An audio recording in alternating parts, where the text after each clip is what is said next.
Hello everyone, मैं सोमेश हूँ CSE department third year से। अभी आप लोग नए नए कॉलेज में आए हो और फर्स्ट ईयर में बहुत सारे तरीके का डाउट होता है कि भैया हमें पढ़ाई कैसे करनी है, कौन से नोट्स फॉलो करने हैं। बहुत लोगों का ऐसा होगा कि भैया मुझे ब्रांच चेंज करना है, तो आप अच्छे से हमें गाइड कर दीजिए कि हम कैसे पढ़ाई स्टार्ट करें। और बहुत सारे तरीके का और भी डाउट, जैसे कि भैया किन चीज़ों का हमें फर्स्ट ईयर में ख्याल रखना है, कौन सी गलतियां हमें नहीं करनी है।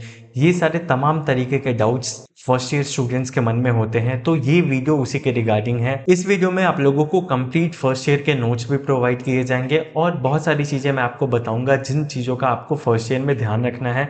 तो चलिए ये देखते हैं कि आपको कौन से नोट्स फॉलो करने हैं और आपको पढ़ाई कैसे स्टार्ट करनी है। देखिए, इस वीडियो के डिस्क्रिप्शन में आप लोगों को एक नोट्स का लिंक मिलेगा। अगर आप उस लिंक पे क्लिक करते हो तो आपको कंप्लीट फर्स्ट ईयर के सारे सब्जेक्ट्स के ऑर्गेनाइज नोट्स मिल जाएंगे। ठीक है, चलिए हम लोग देखते हैं। वो नोट्स आप लोग यहाँ से भी एक्सेस कर सकते हो। आप लोग चैनल पे गए, चैनल के डिस्क्रिप्शन में आपको यहाँ एनआईटी अगरतला फर्स्ट ईयर का नोट्स मिल जाएगा। इस पे अगर आप लोग क्लिक करते हो तो आप लोग रीडायरेक्ट कर दिए जाओगे आपके ड्राइव लिंक पे। यहाँ पे हर एक चीज अच्छे से ऑर्गेनाइज है। जैसे देखिए, आपका फर्स्ट ईयर का फुल सिलेबस क्या है आप यहाँ से देख सकते हो। अगर आप ऐसे बच्चे हो जो बुक से पढ़ना प्रेफर करते हो तो या तो आप लाइब्रेरी से बुक इशू करवा सकते हो, या फिर देखिए आपको हर एक बुक जो आपको टीचर्स रेकमेंड करते हैं उसका पीडीएफ भी यहाँ पे मिल जाएगा। फॉर एग्जांपल मैथ्स में लोग मुकुल भट्ट फॉलो करते हैं तो उसका पीडीएफ, मैकेनिक्स के लिए आपको एस टी मोसिंह को लोग फॉलो करते हैं उसका पीडीएफ, केमिस्ट्री के लिए जैन एंड जैन फॉलो करते हैं उसका पीडीएफ। तो अगर आप लोग बुक से पढ़ना प्रेफर करते हो तो आप लोग यहाँ से बुक भी एक्सेस कर सकते हो। ठीक है, अब चलिए नोट्स के बारे में देखते हैं। मान लीजिए आप लोग ग्रुप 1 के स्टूडेंट्स हो। ग्रुप 1 के स्टूडेंट्स कौन कौन है? जो लोग section A B C D E या फिर एफ में है वो ग्रुप 1 के हैं। वैसे ही जी से लेके एल तक जो भी सेक्शन में है वो ग्रुप 2 के स्टूडेंट्स है। तो मान लीजिए आप ग्रुप 1 के स्टूडेंट हो तो आप इस पे क्लिक करोगे। अभी आप फर्स्ट सेमेस्टर में हो तो फर्स्ट सेमेस्टर पे क्लिक करोगे तो यहाँ पे आपके सारे सब्जेक्ट्स के ऑर्गेनाइज नोट्स आपको दिख जाएंगे। मान लीजिए अगर आपको ये देखना है कि आपका फर्स्ट सेमेस्टर का सिलेबस क्या है तो आप इस पे क्लिक करोगे, आपको कंप्लीट फर्स्ट सेमेस्टर के सिलेबस दिख जाएंगे जो जो आपको पढ़ना है हर एक सब्जेक्ट्स के। ठीक है, ये ग्रीन वाले का मतलब है कि ये मिड सेम का सिलेबस है और एंड सेम के सिलेबस में पूरा ही आता है। ठीक है, आपका पूरा का पूरा जो भी पढ़ाई होगा आपके फर्स्ट सेमेस्टर में उससे एंड सेम्स के पेपर बनते हैं। ठीक है, बाकी देखिए आपको यहाँ पे लैब फाइल्स या फिर वर्कशॉप के असाइनमेंट्स भी मिल जाएंगे। जैसे बेसिक इलेक्ट्रिकल का जो आपका लैब फाइल लिखना होता है वो आपका ये मिड सेम से पहले का लैब फाइल है, ये मिड सेम के बाद का लैब फाइल है। तो आपको ऑर्गेनाइज हर एक चीज मिल जाएगा। वर्कशॉप के असाइनमेंट जो आपको लिखने होते हैं वो यहाँ पे अच्छे से अवेलेबल है। आप लोग जो भी शॉप का असाइनमेंट लिखना चाहते हो वो यहाँ से लिख सकते हो। वैसे ये सारे असाइनमेंट्स में लॉक लगा हुआ है, लॉक का पासवर्ड आपको यहाँ देखने को मिल जाएगा। ये पासवर्ड आप यूज करके सारा असाइनमेंट्स खोल सकते हो। तो चलिए अब दो कैटेगरी के बच्चों का बात कर लेते हैं। पहला वैसा कैटेगरी जिनको क्लास में समझ आ जाता है, उनको जस्ट नोट्स चाहिए रेफरेंस के लिए, तो वो लोग यहाँ से नोट्स ले सकते हैं। फॉर एग्जाम्पल मान लीजिए आपको मैकेनिक्स के नोट्स चाहिए तो आप यहाँ से मैकेनिक्स के नोट्स ओपन कर सकते हैं। ये बेस्ट नोट्स है मैकेनिक्स के, परमवीर सर के नोट्स है। जनरली एग्जाम्स में क्वेश्चन यहीं से आते हैं तो आप लोग ऐसे प्रेफर कर सकते हो। और भी दूसरे सब्जेक्ट्स के नोट्स, मान लीजिए आपको मैथ्स के नोट्स चाहिए तो आप यहाँ मैथ्स के नोट्स ओपन कर सकते हो। मेरे खुद के हैंड रिटन मैथ्स के नोट्स आपको मिल जाएंगे। आपको यहाँ पे मैथ्स के हर एक चैप्टर के कंप्लीट नोट्स भी मिल जाएंगे और आपको शॉर्ट नोट्स जैसे फॉर्मूला चीट सीट होता था ना जेई कैंप पे, वैसा भी आपको मिल जाएगा। यहाँ आप देख सकते हो एक जगह सारे चैप्टर के फॉर्मूले और थ्योरम्स लिखे हुए हैं, तो ऐसा भी आपको मिल जाएगा। और कंप्लीट चैप्टर वाइज नोट्स भी आपको यहाँ पे देखने को मिल जाएंगे, जैसे आप इनफाइनाइट सीरीज का नोट्स देख सकते हो। वैसे ही सारे सब्जेक्ट्स के नोट्स यहाँ पे अच्छे से अरेंज है, आप इसको यूज कर सकते हो। तो चलिए अब कैटेगरी 2 वाले बच्चों का बात कर लेते हैं जिनको क्लास में उतने अच्छे से समझ नहीं आता। और इस कैटेगरी में लगभग 70 to 80% बच्चे होते हैं। मैं खुद उसी कैटेगरी का था, मुझे क्लास में उतने अच्छे से समझ नहीं आता था, मुझे यूट्यूब की हेल्प लेनी पड़ती थी। तो यहीं पर भी आप लोगों को यूट्यूब का लिंक अच्छे से ऑर्गेनाइज मिल जाएगा। आप लोग यहाँ पे क्लिक करोगे तो देखिए ये आप लोगों के सब्जेक्ट्स है जो भी ग्रुप 1 के बच्चे हैं। मान लीजिए कि मैथ्स में उनको क्लास में इनफाइनाइट सीरीज नहीं समझ आया तो वो अगर इस पे क्लिक करेंगे तो वो डायरेक्ट यूट्यूब पे रीडायरेक्ट कर दिए जाएंगे जहां से आपको इनफाइनाइट सीरीज पढ़ना चाहिए। ठीक है, मान लीजिए आपको लैपलेस ट्रांसफॉर्मेशन नहीं आया तो आप यहाँ क्लिक करोगे, लैपलेस ट्रांसफॉर्मेशन का पूरा प्लेलिस्ट खुल जाएगा। वैसे ही मान लीजिए अगर आपको बेसिक इलेक्ट्रिकल पढ़ना है तो यहाँ पे आप क्लिक करोगे तो आपका पूरा बेसिक इलेक्ट्रिकल का प्लेलिस्ट खुल जाएगा। अब आपको एक कंफ्यूजन हो सकता है कि इसमें तो बहुत सारे 66 वीडियो है, तो क्या ये सब मुझे पढ़ने की जरूरत है? तो यही आता है मेन कैच। देखिए, क्लास में भले आपको समझ ना रहा हो अच्छे से, लेकिन आपको ये जरूर पता होना चाहिए कि क्लास में आपका कौन सा टॉपिक चल रहा है। मतलब आपको टॉपिक नोट करके रखना है कि ठीक है मेरी क्लास में ये टॉपिक पढ़ाई हुआ है। और फिर जब आप इस यूट्यूब लिंक पे क्लिक करोगे, मान लीजिए आप फ्यूल्स पे क्लिक किए, तो आपको पता है कि आपके क्लास में ठीक है ये टॉपिक पढ़ाई हुआ है, तो वो टॉपिक के वीडियो आप अच्छे से देख के कंप्लीट कर सकते हो।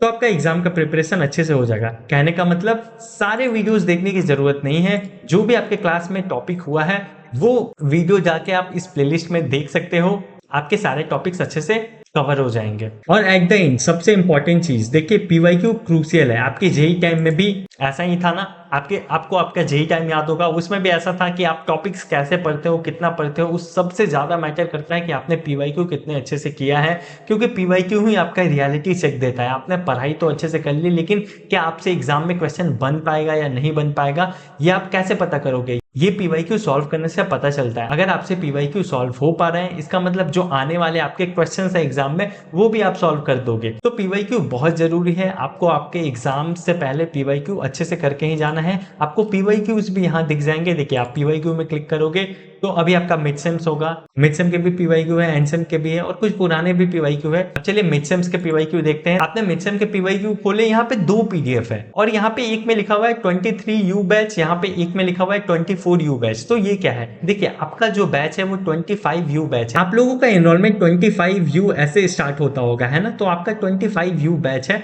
मतलब आपके जो जस्ट सीनियर है, जो अभी सेकेंड ईयर में है, वो 24U बैच वाले हैं, और जो हम लोग हैं जो थर्ड ईयर में है, वो 23U बैच वाले हैं। इसका मतलब ये 1 साल पहले का पीवाईक्यू है, और ये 2 साल पहले का पीवाईक्यू है। अगर आपके पास ये 2 साल पहले का पीवाईक्यू सॉल्व करने का टाइम नहीं होता तो भी कोई बात नहीं, आपको 1 साल का एटलीस्ट पीवाईक्यू सॉल्व करके जाना ही है।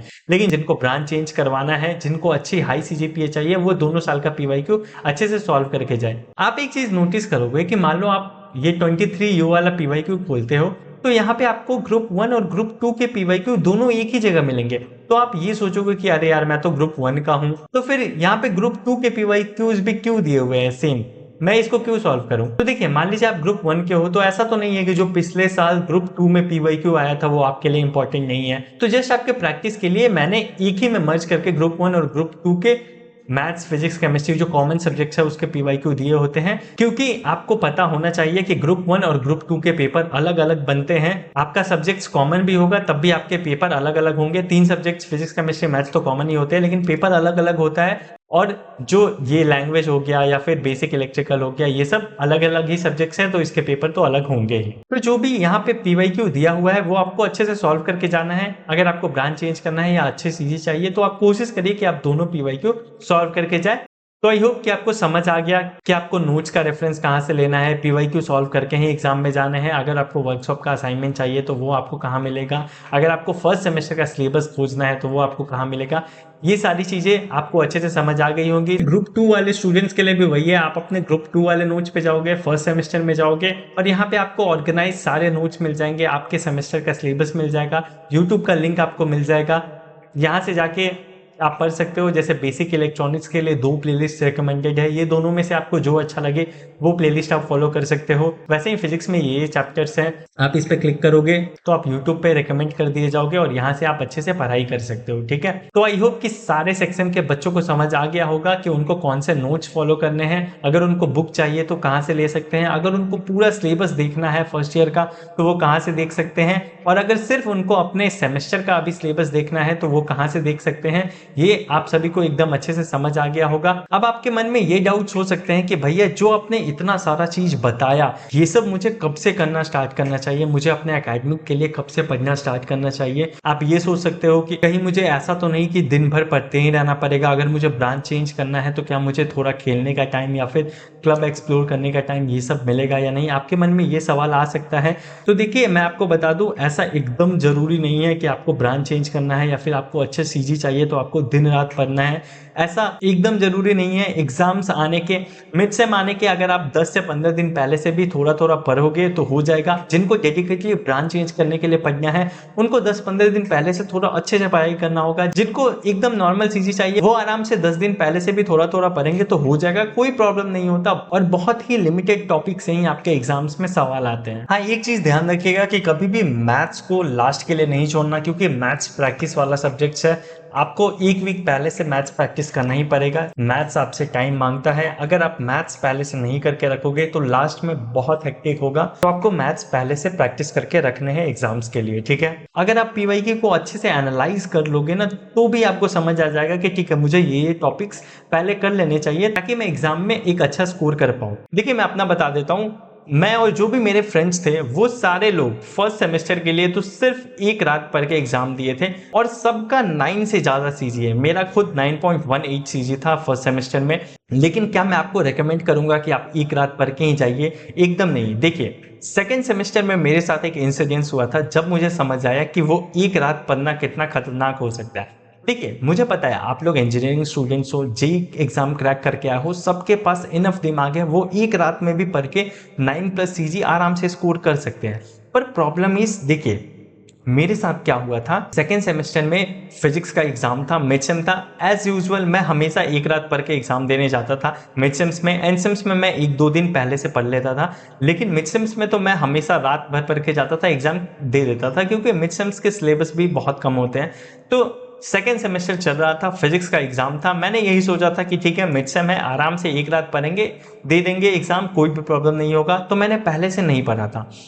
अब देखिए हुआ क्या कि मेरा अगले दिन मिड सेम का एग्जाम है और आज मेरा तबीयत एकदम खराब हो गया। मुझे बहुत जोर से फीवर हो गया था और इतना ज़्यादा कि मुझे चक्कर भी आ रहा था। मैं एकदम चल भी नहीं पा रहा था। तो देखिए, मैंने एकदम पढ़ाई नहीं की है फिजिक्स का, ये सोच के कि मैं लास्ट में तो पढ़ ही लूंगा और एग्जाम्स तो मेरे ठीक चल ही जाएंगे। पर मेरा तबीयत खराब हुआ, मैं नहीं पढ़ पाया। फिजिक्स का एग्जाम मैं कैसे कैसे देने गया, वो एग्जाम दे के आया, मेरा एकदम गंदा पेपर गया था। उस एग्जाम में मेरे सिर्फ 20 में 7 नंबर आए थे। आपके मिड सेम 20 मार्क्स के होते हैं, उसमें मेरे सिर्फ 7 नंबर आए थे, क्योंकि मैंने एकदम पढ़ाई नहीं की थी स्टार्टिंग से, क्योंकि ये सोचा था कि लास्ट में पढ़ लूंगा और लास्ट में मेरा तबीयत खराब हो गया था। तो अनफॉर्चुनेट चीजें होती हैं, तो इसलिए आप लोग उस रात के लिए नहीं छोड़िएगा। उसके बाद मैं कभी ऐसा नहीं छोड़ता हूँ कि ठीक है मैं लास्ट में पढ़ लूंगा। मैं थोड़ा थोड़ा पहले से भी पढ़ के रखता हूँ, ताकि अगर अनफॉर्चुनेटली मेरे एग्जाम पीरियड में तबीयत खराब हो जाए तो भी मैं मैनेज कर पाऊँ, ठीक है। तो यही रिकमेंडेड है कि आप पहले से पढ़ के रखिएगा, 1-2 दिन पहले से एटलीस्ट आपका सारे टॉपिक्स टच होने चाहिए, ताकि आपको उस दिन ज़्यादा लोड ना आए। बहुत बच्चे एक रात में भी पढ़ लेंगे, मुझे पता है, लेकिन आपका तबीयत ठीक होना चाहिए। और आपको पता नहीं है ना कि आपका मिड सेम जब चल रहा होगा तो आपका तबीयत ठीक होगा या फिर नहीं होगा, उस समय आप बीमार पड़ जाओगे तो क्या होगा। तो ये एक इंसिडेंस मेरे साथ फर्स्ट ईयर में हुआ था, जिसके बाद मैं कभी किसी को ये रिकमेंड नहीं करता हूँ कि आप लोग सब चीज़ वो लास्ट नाइट के लिए छोड़ दीजिए। बाकी प्रेशर एकदम नहीं लेना, एकदम पहले से भी पढ़ने की जरूरत नहीं है। आप लोग अभी नए नए कॉलेज में आए हो, कॉलेज को एक्सप्लोर करो, क्लब्स को एक्सप्लोर करो, बहुत सारी जगह घूमने जाओ, फ्रेंड्स बनाओ, ये सब आप करो, फुल मस्ती करो। लेकिन एग्जाम्स आने के 10-15 दिन पहले से आप पढ़ना स्टार्ट कर दीजिएगा। मिड सेम्स है तो ठीक है, आप एक वीक पहले से भी पढ़ोगे तो चलेगा, लेकिन एंड सेम्स जब आपके होंगे, आप 15 दिन पहले से पढ़ना थोड़ा थोड़ा स्टार्ट कर दीजिएगा, ठीक है। और अगर आपको ब्रांच चेंज करना है तो 15 दिन पहले से आप एकदम अच्छे से पढ़ाई करना स्टार्ट कर दीजिएगा। तो अभी तक हमने सारे नोट्स देख लिया, यूट्यूब का लिंक देख लिया कि आपको कैसे कहाँ से पढ़ाई करना है, और आप कितना पढ़ोगे तो कितना सीजी आपका आ जाएगा, ये सब भी मैंने आपको अच्छे से बता दिया। चलिए ये देख लेते हैं कि आपको फर्स्ट ईयर में क्या क्या करना चाहिए। देखिए, सबसे पहले तो आप जेईई से आए हो, आपने 2-3 साल बहुत अच्छे से मेहनत किया होगा, आप यहाँ तक पहुंचे हो, तो सबसे पहले तो फर्स्ट ईयर में आप एंजॉय करने का ही सोचोगे, और ये जेन्युइन भी है। देखिए, जब मैं भी अपने फर्स्ट ईयर में आया था तो मैंने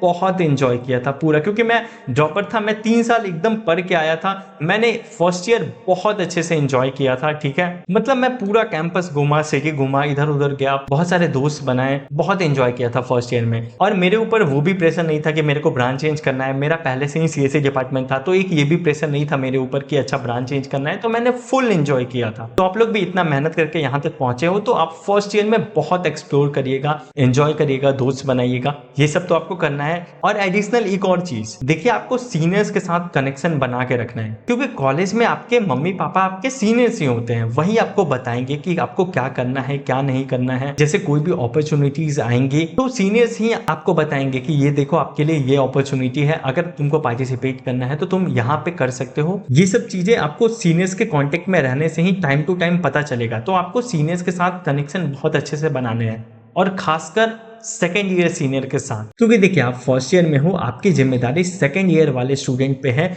जो सेकेंड ईयर के स्टूडेंट हैं उनकी जिम्मेदारी हमारे ऊपर है, हमारी जिम्मेदारी फोर्थ ईयर वाले सीनियर्स के ऊपर है। तो ऐसे ही होता है, आप जिस भी ईयर में हो आपको उससे 1 साल सीनियर भैया या दीदी लोग से अच्छे से कांटेक्ट बना के रखना होता है। जैसे आप फर्स्ट ईयर में हो तो आप सेकेंड ईयर वाले भैया और दीदी से अच्छे से कनेक्शन बनाइएगा, उनसे बात करते रहिएगा, समय समय पे जब भी आपको दिक्कत हो आप उनसे बात करिएगा, आप अपना प्रॉब्लम रिजॉल्व करवाइएगा, उनसे डाउट पूछिएगा। हाँ, पर एक और चीज का ख्याल रखना है, देखिए आपको जेन्युइन डाउट पूछने होते हैं। जैसे मान लीजिए आप कुछ भी रैंडमली डाउट सीनियर से जाकर मत पूछिएगा। जैसे मान लीजिए फॉर एग्जाम्पल मैं बताता हूँ, जब मैं सेकंड ईयर में था, जो फर्स्ट ईयर वाले बच्चे थे, एक बच्चे ने मुझे कॉल कर दिया था कि भैया हमारे हॉस्टल में तो पानी नहीं आ रहा। देखिए ऐसे-ऐसे डाउट्स लेके सीनियर के पास नहीं जाना होता। सीनियर फिर सोचिए क्या सोचेगा आपके बारे में कि आप कुछ भी बोल रहे हो। तो आपको उनसे जेन्युइन डाउट पूछना है आपके एकेडमिक्स के रिलेटेड, या फिर आपको कोई सजेशन चाहिए तो उससे, ऐसे फालतू में सीनियर्स के पास नहीं जाना। उनके पास भी टाइम नहीं होता, उनका टाइम का रिस्पेक्ट करना है, आपको जेन्युइन डाउट पूछना है। अगर आप अच्छे डाउट पूछते हो तो सीनियर को भी ऐसा होता है कि हाँ यार ये बच्चा अच्छा है, वो आपको याद रखता है, आपका नाम याद रखता है। तो फालतू के डाउट लेके सीनियर के पास नहीं जाना। जो आपके जेन्युइन डाउट होंगे वही सब डाउट आप अपने सीनियर से पूछिएगा, ठीक है। और देखिए फर्स्ट ईयर में बहुत सारा टाइम होता है आपके पास एक्सप्लोर करने के लिए, तो आप एक्सप्लोर कर सकते हो। अगर आपको कोडिंग सीखना है तो सबसे पहले आप लैंग्वेज से स्टार्ट कर सकते हो।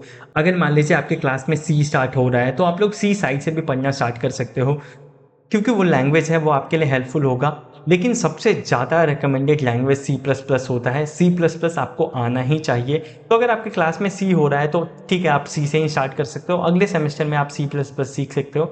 या फिर अगर आपके क्लास में अभी सी पढ़ाई नहीं हो रहा है तो आपके पास बहुत अच्छा टाइम है, आप लोग सी प्लस प्लस से स्टार्ट कर सकते हो। आप लोग यूट्यूब पे जाके वहाँ से सी प्लस प्लस लैंग्वेज अच्छे से सीख सकते हो। फिर आप अपना धीरे धीरे कोडिंग स्टार्ट कर सकते हो। आप लोग और भी बहुत सारे फील्ड एक्सप्लोर कर सकते हो, जैसे वेब डेवलपमेंट का हो गया, ऐप डेवलपमेंट का हो गया, AIML हो गया, मशीन लर्निंग हो गया। ये सब जितने भी फील्ड्स हैं ये सब आप एक्सप्लोर करके फर्स्ट ईयर में देख सकते हो कि आपको कौन सा अच्छा लगता है, और फिर सेकेंड ईयर में आप उसी फील्ड में कंटिन्यू कर सकते हो। एक और चीज जो बहुत लोग फर्स्ट ईयर में स्टार्ट करते हैं, कॉम्पिटेटिव प्रोग्रामिंग।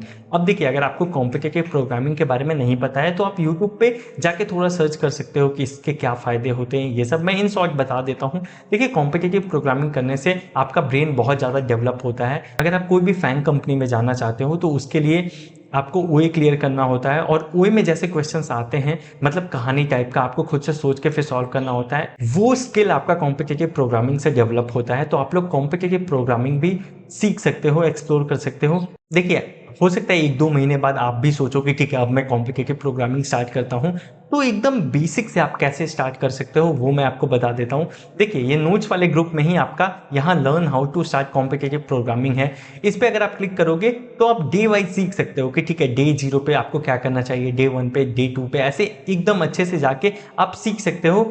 फॉर एग्जाम्पल मैं आपको D0 का बताता हूँ। कॉम्पिटिटिव प्रोग्रामिंग सीखने के लिए आपको एक बेसिक लैंग्वेज आना चाहिए। ये सब VS कोड का सेटअप, ये सब आप अच्छे से, हर एक चीज यहाँ पे बताया गया है। आप जस्ट इस D0, D1, D2 ऐसे फॉलो करते जाओगे तो आप कॉम्पिटिटिव प्रोग्रामिंग अच्छे से सीख जाओगे कि ठीक है आपको समझ आ जाएगा, आइडिया हो जाएगा प्लेटफॉर्म्स के बारे में। और देखिए ये PDF कैसे यूज करना है मैं आपको बता दूं। जैसे आपने D0 खोला तो ये सब जो भी अंडरलाइन है ये सब आपको लिंक्स हैं, इस पे अगर आप क्लिक करोगे तो आप रीडायरेक्ट कर दिए जाओगे यूट्यूब वीडियो या फिर जिस भी चीज का ये लिंक है, ठीक है। तो आप लोग इस PDF का बेस्ट यूटिलाइज कैसे कर सकते हो ये सब D0 में ही बताया हुआ है। देखिए यहाँ पे how to make the best use of daily PDFs लिखा हुआ है ना।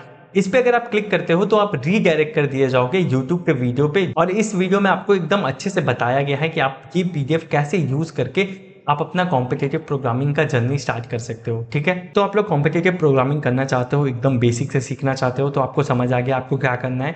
और भी देखिए अगर आपको कोडिंग रिलेटेड कोई भी नोट्स चाहिए, जैसे सी का हो गया या फिर C++ का, तो वो भी नोट्स यहाँ पे आपको मिल जाएंगे। यहाँ पे लिखा हुआ है ना कोडिंग रिलेटेड नोट्स, पाइथन का, C++ का, और जो आपका IP का लैब मैनुअल का कोड होता है वो सब यहाँ पे दिया हुआ है। शायद ग्रुप 2 वाले स्टूडेंट का अभी IP होगा फर्स्ट सेमेस्टर में, तो उसके कोड्स भी यहाँ पे अच्छे से दिए हुए हैं। आप लोग यहाँ से जाके अच्छे से एक्सप्लोर कर सकते हो और आप अपने IP का लैब मैनुअल अच्छे से कंप्लीट कर सकते हो। ये आपको लैब मैनुअल में लिखना होता है। बाकी आपको कोई भी प्रोग्राम का दिक्कत नहीं होगा, ये सब आप प्रोग्राम समझ सकते हो, ठीक है। ये सब सारे सी के प्रोग्राम है जो आपको फर्स्ट सेमेस्टर में पढ़ाई होते हैं, तो ये सब आप अच्छे से समझ सकते हो। और जो भी आपके IP का लैब मैनुअल मेंटेन करना होता है वो आप लोग यहाँ से अच्छे से कर सकते हो, ठीक है। और एक चीज देखिए, आप लोग इंजीनियरिंग कॉलेज में आए हो, आप लोग इन फ्यूचर इंजीनियर बनने वाले हो, और इंजीनियर के अंदर सबसे बेसिक क्वालिटी जो होनी चाहिए कि वो प्रॉब्लम को ऑब्जर्व करके उसका सॉल्यूशन सोच पाए या फिर रिसर्च करके उसका सॉल्यूशन निकाल पाए। मतलब वो उसके बारे में सोचना है कि आप वो कैसे सॉल्व कर सकते हो। अगर मैं आप लोगों को अपने लेवल पे बताऊं तो देखिए जो जो प्रॉब्लम मुझे मेरे टाइम पे फेस करना पड़ा था, मैं कोशिश करता हूँ कि मेरे जूनियर्स को वो प्रॉब्लम ना फेस करना पड़े। फॉर एग्जाम्पल जब मैं यहाँ फर्स्ट टाइम एडमिशन के लिए आया था तो मेरा इनकम सर्टिफिकेट रिजेक्ट हो गया था। तो फिर मैंने अच्छे से सोचा कि ऐसा मेरे साथ क्यों हुआ, क्योंकि मेरे पास इन्फॉर्मेशन नहीं था। मैंने ब्लैंक स्पेस छोड़ दिए थे, मैंने वहाँ निल नहीं लिखा था। क्यों? क्योंकि मेरे पास इन्फॉर्मेशन नहीं था। मतलब कि यहाँ पे गैप था। जो फ्रेशर्स आते थे उनके पास एग्जैक्ट इन्फॉर्मेशन नहीं होता था एनआईटी अगरतला के बारे में। इसीलिए आप लोगों को याद होगा मैंने 1 घंटा 21 मिनट का वीडियो बनाया था एनआईटी अगरतला पे और सारी चीजें उसमें बताई थी। तो ये सब कैसे हुआ था? क्योंकि मुझे प्रॉब्लम हुआ था तो मैंने सोचा कि इसका सॉल्यूशन कैसे निकाला जा सकता है। अगेन देखिए, जो आपका मैंने फर्स्ट ईयर का ये नोट्स का ड्राइव लिंक आपको दिया है डिस्क्रिप्शन में, ये सब मैंने क्यों बनाया? क्योंकि मुझे मेरी टाइम पे बहुत प्रॉब्लम हुआ था। पहली बात तो नोट्स कहीं नहीं मिलते थे, सब चीज खुद से करना पड़ता था, यूट्यूब से इधर उधर खोज के, बहुत हेक्टिक होता था। पीवाईक्यूज नहीं मिलते थे, सीनियर्स के पीछे भागना पड़ता था। ये सब प्रॉब्लम मुझे फेस हुआ था, इसलिए मैंने अपने टाइम पे ये इंश्योर किया कि मेरे जूनियर्स को ये प्रॉब्लम ना हो। मैंने लास्ट ईयर ही ये नोट्स का ड्राइव अच्छे से बनाया था। आप किसी भी सेकेंड ईयर से पूछ लीजिएगा फर्स्ट ईयर में उन्होंने कहाँ से पढ़ा था। तो ये सब कैसे हुआ? मुझे प्रॉब्लम फेस हुआ, मैंने देखा, मैंने ऑब्जर्व किया, ठीक है। फिर मैंने सोचा कि इसका क्या सॉल्यूशन हो सकता है, फिर मैंने क्रिएट किया। आपको भी एकदम ऐसा ही बनना है। जो प्रॉब्लम आपके रोजमर्रा की जिंदगी में आ रहे हैं, पहले तो आप उसको ऑब्जर्व करिए, आप ये सोचिए कि आप उसको कैसे सॉल्व कर सकते हैं। फिर आपको वो मेक श्योर करना होता है कि जो प्रॉब्लम आपने फेस किया है वो आपके जूनियर्स ना फेस करें, क्योंकि एज अ सीनियर आपकी रिस्पॉन्सिबिलिटी बनती है कि जो प्रॉब्लम आपने फेस किया है वो आपके जूनियर्स ना फेस करें। और देखिए, कुछ प्रॉब्लम्स आपके ऐसे होंगे जो आप खुद से सॉल्व नहीं कर पाओगे। तो अगर आपको नहीं आता है तो आपको उसके बारे में रिसर्च करना है अच्छे से। रिसर्च करने के कौन कौन से प्लेटफॉर्म्स आप यूज कर सकते हो? देखिए, चैट जीपीटी, जेमिनाई और डीप सीक, ये तीनों का यूज करके आपको बहुत सारी चीजों का सॉल्यूशन मिल जाएगा। ये तीनों का यूज करके आप अपने पढ़ाई में भी हेल्प ले सकते हो। मान लीजिए आपको कोई क्वेश्चन नहीं समझ आया तो आप उससे पूछ सकते हो, वो आपको अच्छे से समझा देगा।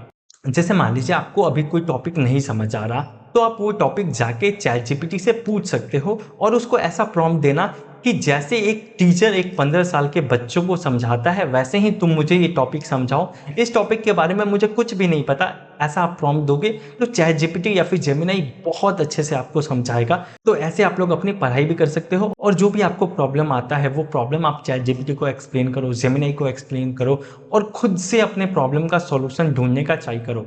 अगर आपको आपके प्रॉब्लम का सॉल्यूशन नहीं मिलता तब आपको आपके सीनियर के पास जाना चाहिए, उनको बताना कि देखिए भैया और दीदी, मैंने इतना कोशिश किया फिर भी मेरे से नहीं हो पा रहा है, तो आप बताइए कि मुझे क्या करना चाहिए। ठीक है, तो सीनियर को भी लगता है कि हाँ, ये बच्चा जेन्युइन है, इसने खुद से ट्राई किया था, इससे नहीं हुआ, फिर ये मेरे पास आया, तो सीनियर्स आपको और अच्छे से गाइड करेंगे। ठीक है, और एक और चीज देखिए, आप कॉलेज लाइफ में आए हो सकता है आप बहुत शांत बच्चे हो या फिर आप खुद से सिर्फ मतलब रखते हो, तो भी आपको कनेक्शंस बनाने पे ध्यान देना है। आपको बात करने आना चाहिए, आपका कांटेक्ट सीनियर से होना चाहिए, आपका कांटेक्ट आपके बैचमेट से भी अच्छा खासा होना चाहिए। भले ही आप शांत बच्चे हो, आप अकेले रहना प्रेफर करते हो, फिर भी कॉलेज लाइफ में कनेक्शंस बहुत ज्यादा मैटर करते हैं। तो ये सब चीज तो हो गया कि क्या क्या आपको करना है। चलिए कुछ ऐसी चीजें देख लेते हैं जिनका आपको ध्यान रखना है कि वो चीजें आपको एकदम नहीं करनी है। ठीक है, आप लोग अभी नए नए कॉलेज आए हो सकता है आपको ना पता हो, पर मैं आपको बता दूं, कभी भी आप अपने फैकल्टी से लड़ाई झगड़ा या फिर ऐसे बहस ये सब नहीं करिएगा।